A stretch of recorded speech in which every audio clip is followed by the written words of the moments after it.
Speaking at the EFF manifesto launch in the Northwest Province, party leader Julius Malema says municipalities have collapsed under the leadership of the African National Congress. Malema told crowds that under the EFF, people would own land, allowing an increase in the number of black farmers. He also criticized Premier Bushy Maape, who has taken leave of absence for more than a year to deal with health-related issues, and called for him to step down and stop holding the province ransom. Let's get some perspective on what came out of the provincial manifesto launch with political analyst Professor Andre Duvenhage. A very good morning to you. Thank you so much for your time. A lot coming out of that. Bold promises made by EFF leader Julius Malema. When you speak about land, of course, that is a word that entices community members to rally behind the leader. What were your thoughts on some of the highlights of that address? Well, Paul, to start with, I think Mr. Malema is right about the current situation in the province. There are major challenges with regard to things like local government and local governance, the provision of basic services, thinking about water, infrastructure, not to talk about electricity. We have seen one of the highest unemployment rates throughout South Africa. We have seen the biggest number of Article 139 interventions from the province into local government in the Northwest in comparison to all the other provinces. So indeed, it is a challenging situation.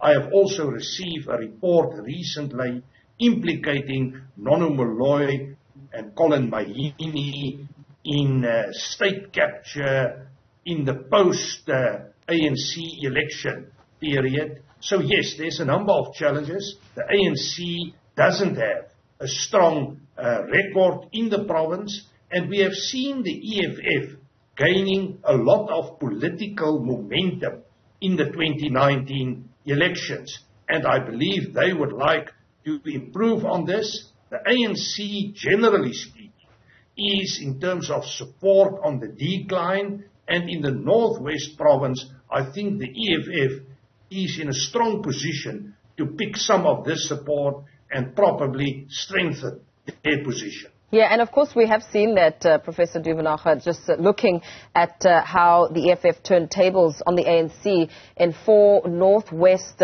wards since 2021. I mean, we've seen it gaining momentum, and of course looking at the 4 wards, all having a different profile from the platinum belt of the province, where the EFF first made its electoral mark in the province. And insofar as the support base is concerned, where are the opportunities for the EFF to take hold of as the party remains very critical of the ANC? Well, we know that the strong base of the EFF is Boyanala, Rustenburg, Marikana, as you mentioned, the Platinum Belt. And I also know that they try to make inroads in the Kenneth Kaunda area, that include Klerksdorp and so on. So, yes, I think there is the potential. Also, the Naka Mudiri Mulema municipality.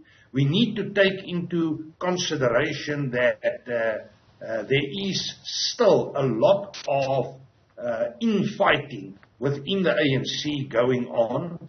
As I mentioned earlier, I have received a report that was written by a Naka Mudiri Mulema region councillor, Aaron Mokupogosi, and he wrote it to the Secretary General of the ANC, indicating that there's patterns of state capture going on in the province, implicating people like Nonu Molloy, Colin Mahini, and so on. So I think, in a way, the EFF can capitalize on some of these tendencies and patterns in the province. However, I do not believe at this point that the ANC will lose their absolute majority in the province. We may see some opposition parties, maybe even the Democratic Alliance, came out a bit stronger than was the case previously. but I'm not expecting the ANC to lose, but the EFF can also gain a number of seats. What I am picking up at the grassroots level is a lot of resistance against the ANC due to specifically a lack of proper service delivery, what is going on in local government and local governance. We need to take into consideration that not a single municipality received a clean audit in the province for the past number of years. So this is a clear indication that the ANC government is facing major challenges also in the build-up to the 2024 elections. You speak about infighting and some of the challenges which have resulted in a lack of service delivery. I mean, the Northwest Department has run out of money to even pay service providers.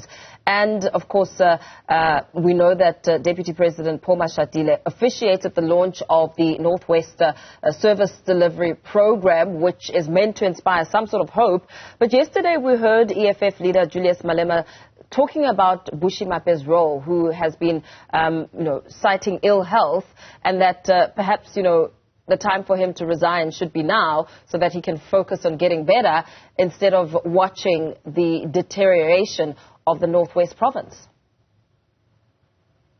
Well, I think the decision from the side of the ANC is not to replace a premier a few months before the end of the sixth administration, rather appoint a premier after the election. And this is making a lot of sense to me in a way in terms of continuity. But yes, indeed, Bushy Maape is very ill. He didn't even took the command when it comes to the State of the Province address a month or what earlier. So yes, there is indeed a problem. I won't argue that he is the sole responsible guy for all the problems. I think the problems had a long history in the province, going over probably about 30 years. But yes, at this point in time, the province needs strong leadership. I honestly believe that Bushy Maape cannot provide this. We need a comprehensive turnaround strategy for the province. We cannot allow things that the local government is falling apart. And at the other point, there's a lot of money not spent that the province must hand back to Treasury. And that is completely unacceptable. I know there are current strategies within the province to see how they can get more skills into the provincial and local structures, but at the moment they are still facing major political, economic, financial and social challenges. Yeah, and many have cited that the root of the cause of these problems often lie with the very same political leaders who've mismanaged funds and engaged in corruption, severely compromising service delivery, and appears that, they are indifferent to some of these critical issues. I mean, you mentioned infighting and the impact that's having on service delivery. What is it that the EFF can offer that the ANC has clearly struggled to offer and put on the table to better the lives of Northwest residents?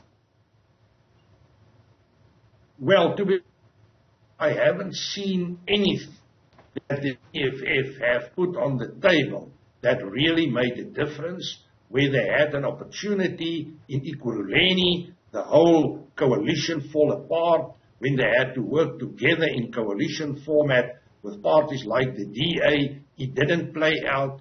To focus on land, specifically in the Northwest, or like we call it the Western Transvaal, it is clearly not an environment that you can hand land away, because small patches of land cannot provide survival strategies for individuals.